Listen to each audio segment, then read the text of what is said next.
Shalom Bapak Ibu Saudara yang dikasihi oleh Yesus Kristus. Hari ini ketika kita merenungkan firman Tuhan, ada sebuah tema yang sangat penting di tengah segala pandangan dunia ini. Behold your king, atau lihatlah rajamu. Yang diambil dari Injil Yohanes pasal 12 ayat yang ke-12 hingga ayatnya yang ke-19. Namun sebelumnya mari kita bersama-sama berdoa lebih dulu. Bapa yang mengasihi kami, betapa terbatasnya hikmat dan pengetahuan kami tentang kebenaran-Mu yang tidak terselami oleh kami yang fana ini. Mohon urapan-Mu atas diri hamba dan kami semua, agar kami sungguh berada di hadirat-Mu, mengalami kebenaran ini dalam hidup kami, dan mampukan kami mengerti apa yang Bapa ingin kami mengerti, agar kami juga dimampukan untuk melakukannya. Dalam nama Tuhan Yesus kami berdoa. Amin. Saudara, Lembaga Alkitab Indonesia memberikan judul untuk bagian ini, Yesus dielu-elukan di Yerusalem. Nah, mari kita bersama-sama mendengarkan firman Tuhan dibacakan oleh saudara penginjil, saudara Jeremia. Silakan Yohanes 12 ayat 12. Esokan harinya ketika orang banyak yang datang merayakan pesta mendengar bahwa Yesus sedang di tengah jalan menuju Yerusalem. Mereka mengambil daun-daun palem dan pergi menyongsong dia sambil berseru-seru, Hosana, diberkatilah dia yang datang dalam nama Tuhan, Raja Israel. Yesus menemukan seekor keledai muda lalu ia naik ke atasnya, seperti ada tertulis, Jangan takut, hai putri Sion, lihatlah, Rajamu datang, duduk di atas seekor anak keledai. Mula-mula murid-murid Yesus tidak mengerti akan hal itu. Tetapi sesudah Yesus dimuliakan, teringatlah mereka bahwa nas itu mengenai dia, dan bahwa mereka telah melakukannya juga untuk dia. Orang banyak yang bersama-sama dengan dia ketika ia memanggil Lazarus keluar dari kubur dan membangkitkannya dari antara orang mati, memberi kesaksian tentang dia. Sebab itu orang banyak itu pergi menyongsong dia, karena mereka mendengar bahwa ia yang membuat mukjizat itu. Maka kata orang-orang Farisi seseorang kepada yang lain, kamu lihat sendiri bahwa kamu sama sekali tidak berhasil. Lihatlah, seluruh dunia datang mengikuti dia. Demikianlah firman Tuhan. Saya yakin kita semua pernah melihat bagaimana arak-arakan sambutan dari masyarakat untuk seorang pemimpin negara, entah itu raja, entah itu perdana menteri, atau seorang presiden. Ada banyak orang yang menyambut dengan ekspresi masing-masing, sekaligus pikiran dan hati masing-masing. Hanya orang itu yang tahu bagaimana perasaan, pikirannya ketika ia turut berada di sana. Seandainya Anda ada di antara orang-orang itu, apa pikiran Anda, perasaan dan ekspresi Anda? Tentu tergantung dari bagaimana Anda memandang sang pemimpin tersebut. Kalau di negara kita hampir pasti ada satu alasan yang sudah semua orang pada tahu. Apa itu saudara? Dapat sepeda. Bisa nggak bisa naik sepeda, urusan belakangan. Yang penting dapat sepeda. Bahkan saya pun bangga sekali kalau dapat sepeda. Walaupun sampai saat ini saya tidak bisa menggunakan sepeda. Nah, pada waktu Tuhan Yesus memasuki kota Yerusalem dari kota Bitania, ia juga disambut oleh orang banyak yang sebenarnya datang untuk merayakan pesta Pondok Daun. Tetapi karena mereka mendengar, perhatikan saudara, mereka mendengar bahwa Yesus sedang di tengah jalan memasuki kota Yerusalem, maka mereka mengambil daun palem lalu menyambut dia. Daun palem sudah biasa dipakai oleh orang pada zaman itu untuk menyambut seorang pemenang, seorang pahlawan, atau seorang raja. Orang banyak yang berkerumun itu memiliki cara pandang, perasaan, pikiran, dan harapan terhadap Yesus. Pastilah yang berteriak Hosana itu berbeda sekali dengan para imam dan Farisi yang juga hadir di sana. Hosana berasal dari bahasa Ibrani yang berarti selamatkan, bebaskan, atau tolong kami. Mazmur 118 ayat 25. Oh Lord, save us. Oh Lord, grant us success. Sebuah ungkapan awal ketika ada dalam keadaan yang mengerikan dan menakutkan. Seiring dengan berjalannya waktu, makna hosana bergeser menjadi sebuah sukacita karena yang diharapkan untuk menolong itu sudah datang. 500 tahun sebelum Tuhan Yesus lahir, Zakaria telah menulisnya dalam Zakaria pasal 9 ayat 9. Bersorak-soraklah dengan nyaring, hai putri Sion. Bersorak-soraklah, hai putri Yerusalem. Lihat, rajamu datang kepadamu. Ia adil dan ia lemah lembut dan mengendarai seekor keledai beban yang muda. Jadi hosana memiliki dua kandungan makna. Seperti yang pertama, seperti orang yang hampir tenggelam, berteriak, tolong, tolong, help me, help me. Dalam ketakutan dan putus asa, tidak berdaya. Yang kedua, orang yang berkata hosana bisa jadi bersukacita, senang setelah dia melihat penolongnya datang menghampiri dia. Ini baru tahap melihat atau lihat. Dia sudah senang karena dia tahu dia akan diselamatkan.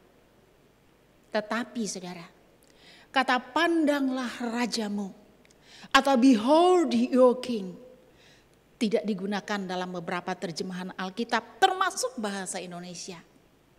Padahal kata pandanglah rajamu adalah satu perjalanan penting Kristus untuk memasuki Yerusalem sebagai penggenapan atas nubuat dan keselamatan bagi bangsa Israel yang pada waktu itu di bawah tekanan politik Romawi.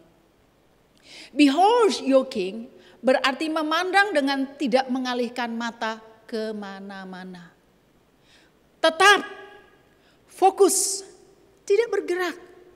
Karena makna dalam memandang itu ada kekuatan, keteguhan, dan harapan serta jawaban. Dalam King James Version, kata behold atau pandanglah sangat berbeda artinya dibandingkan dengan see atau look atau lihatlah. Yang pertama, lihat tidak sampai melihat. Saya ulang lagi, yang pertama, lihat belum tentu orang melihat. Orang-orang seperti ini adalah golongan orang Farisi dan para imam. Orang yang hadir pada hari itu yang penuh dengan nyinyir, iri, dengki. Mereka hanya lihat Yesus dari jauh, hanya lihat dengan pikiran dan ambisi mereka sendiri. Tuhan Yesus yang mereka lihat itu sebenarnya tidak pernah merugikan orang lain. Dia bahkan memberi makan untuk 5.000 orang lebih. Dia menyembuhkan orang sakit. Dia membangkitkan orang mati. Dia meluruskan apa yang bengkok. Dan dia mempraktekkan hidup yang benar. Tetapi dasar aja orang Farisi dan ahli Taurat. Mereka menggunakan pengetahuan agamanya untuk memuaskan diri mereka sendiri.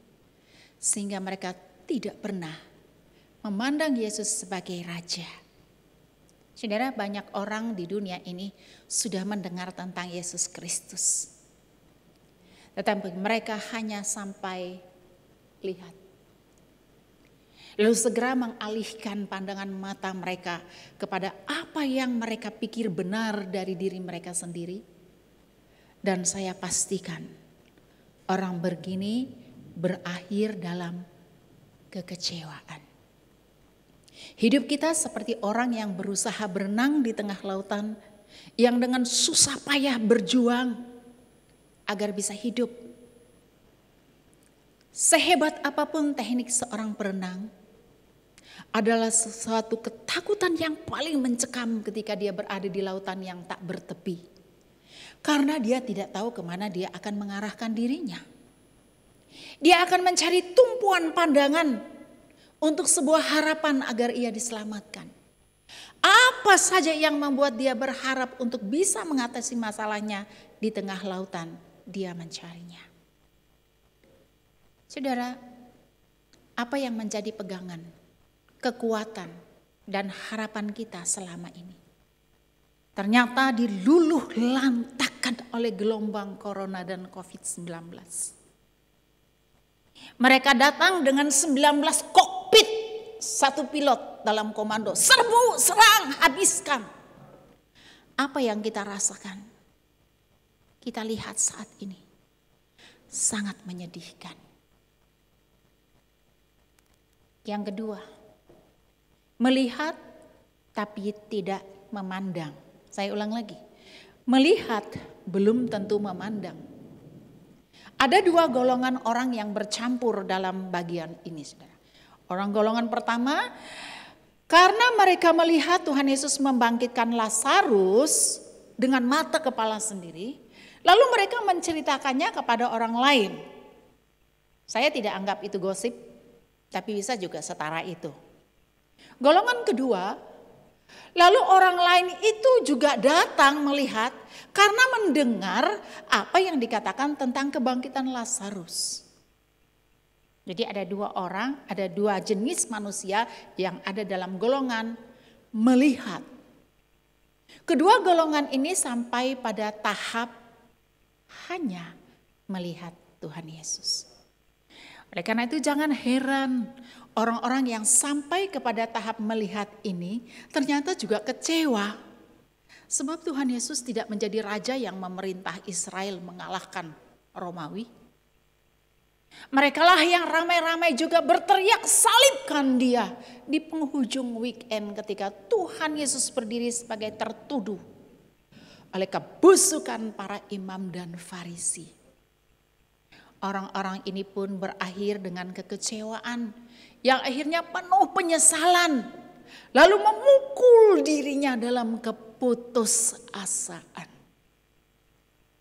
Yang ketiga, memandang kepada Tuhan Yesus sebagai Raja. Behold you King.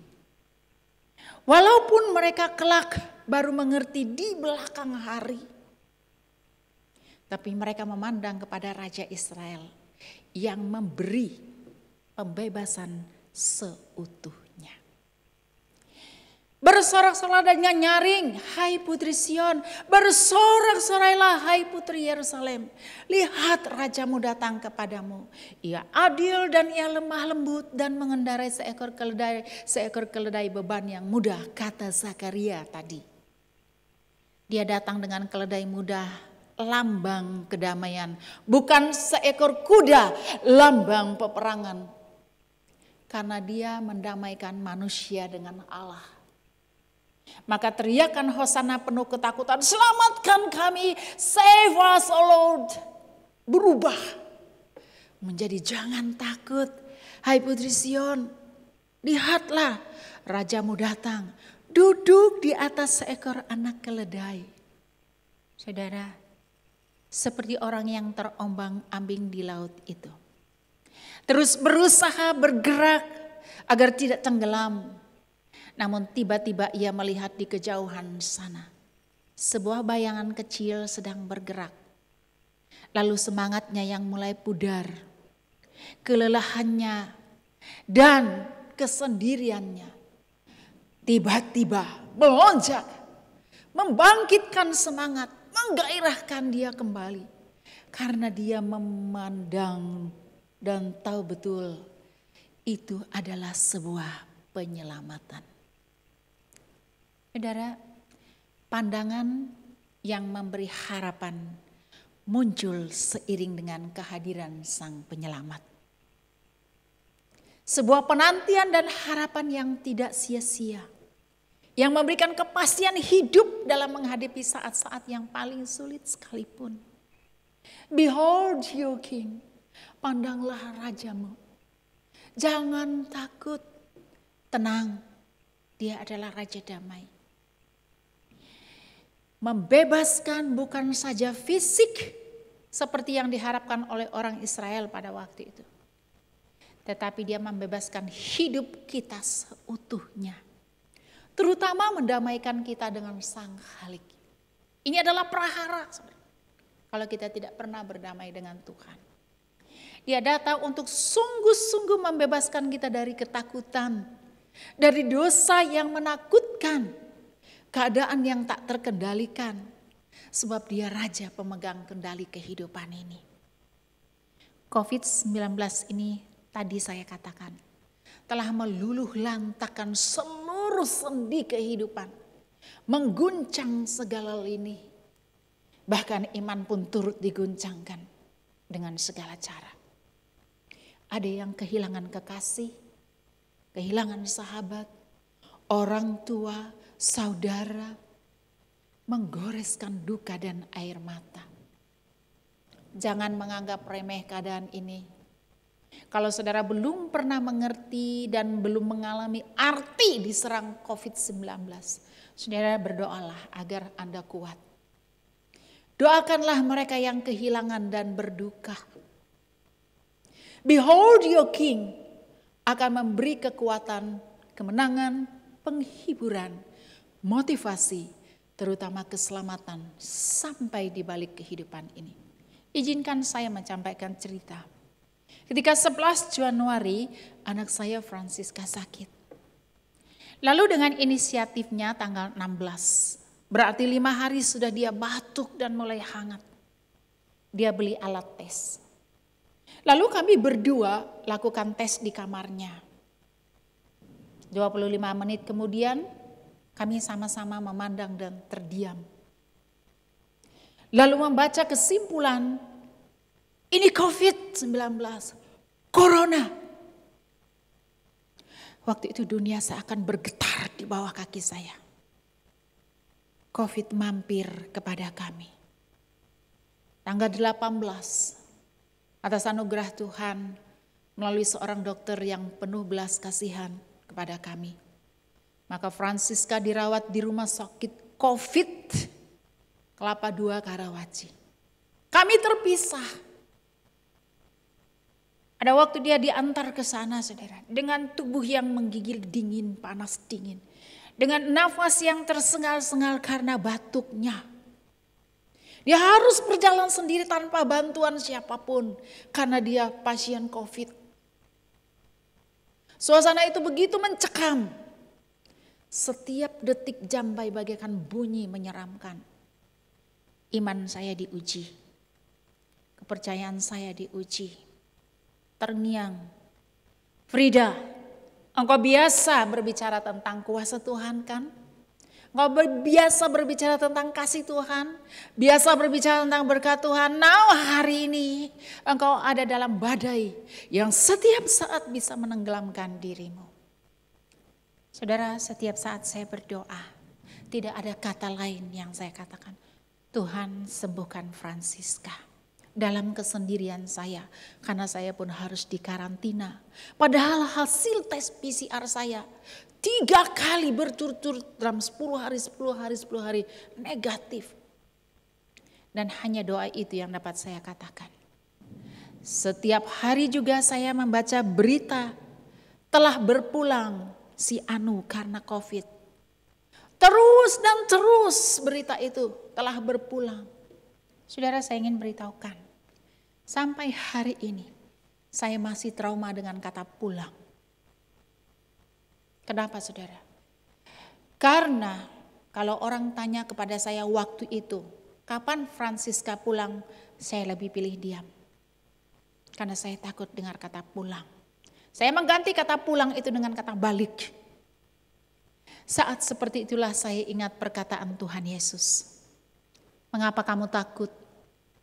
Mengapa kamu tidak percaya sebuah teguran keras kepada 12 murid ketika badai menyerang kapal mereka?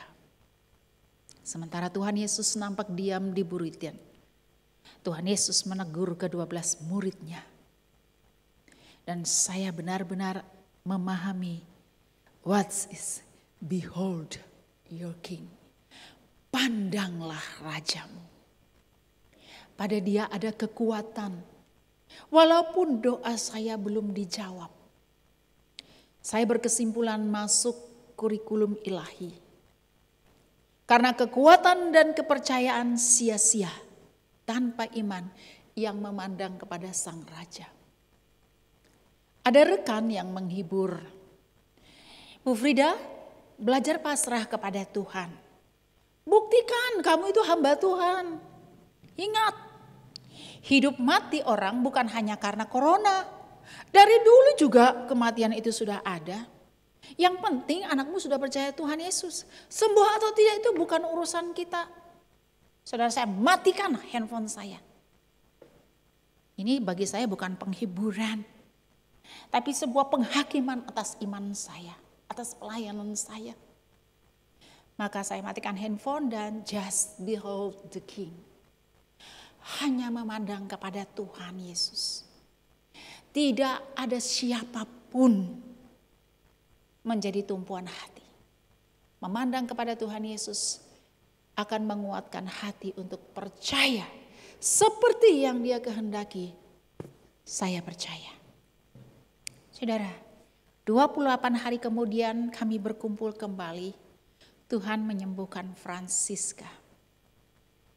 Dari tempat ini saya mengerti betul arti diserang dan kehilangan karena COVID-19. Tapi justru behold your King.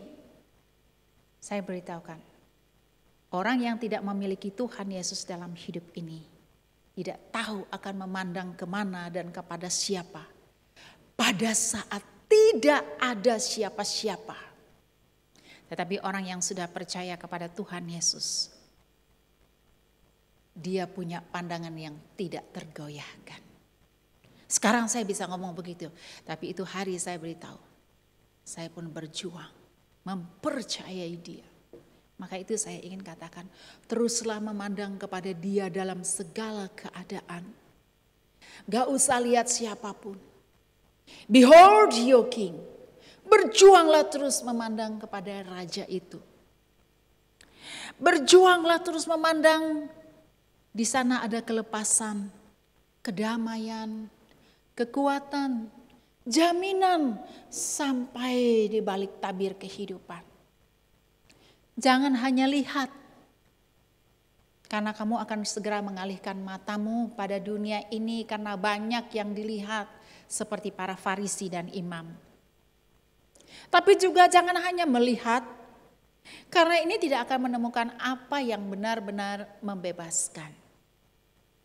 Tetapi menjalani hari-hari ini. Jangan hanya lihat dan melihat segala sesuatu di dunia ini. Tidak ada jawaban di sana. Alihkan pandanganmu setiap hari kepada Dia Sang Raja. Behold your King. Di sana ada harapan ketika putus asa. Di sana ada jawaban ketika begitu banyak pertanyaan. Di sana ada kekuatan ketika ada di dalam kelemahan. Di sana ada motivasi ketika kita kehilangan masa depan. Di sana ada hikmat dalam kebodohan kita. Di sana ada kemenangan sekalipun kita dalam perjuangan. Di sana ada masa depan dan keselamatan kekal. Masih ingatkah Anda sebuah lagu yang mengatakan, turn your eyes upon Jesus.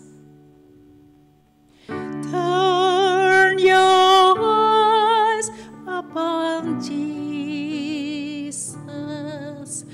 Look full in His wonderful face, and the things of earth will grow strangely dim in the light of His glory and grace.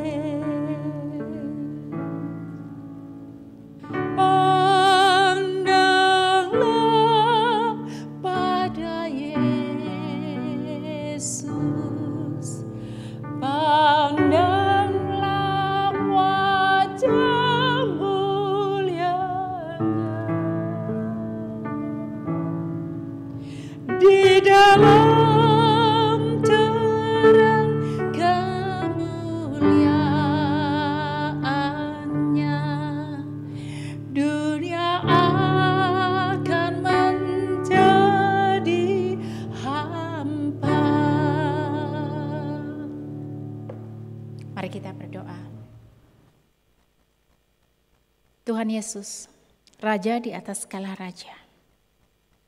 Sementara kami hidup di dunia ini, sering kami hanya mampu melihat di sekitar kami. Terkadang kami terpesona melihat segala sesuatu yang kami pikir menyenangkan, memuaskan, sampai kami dikejutkan oleh kenyataan yang di luar kendali kami. Dan kami disadarkan bahwa ternyata semua yang mempesona itu dapat lenyap seketika. Semua yang kami kejar, kami lihat adalah sebuah kekosongan. Tolonglah kuatkan kami untuk selalu memandang kepada Juru Selamat di dalam Tuhan Yesus Kristus, agar kami tetap kuat sampai menyelesaikan perjalanan hidup ini. Amin.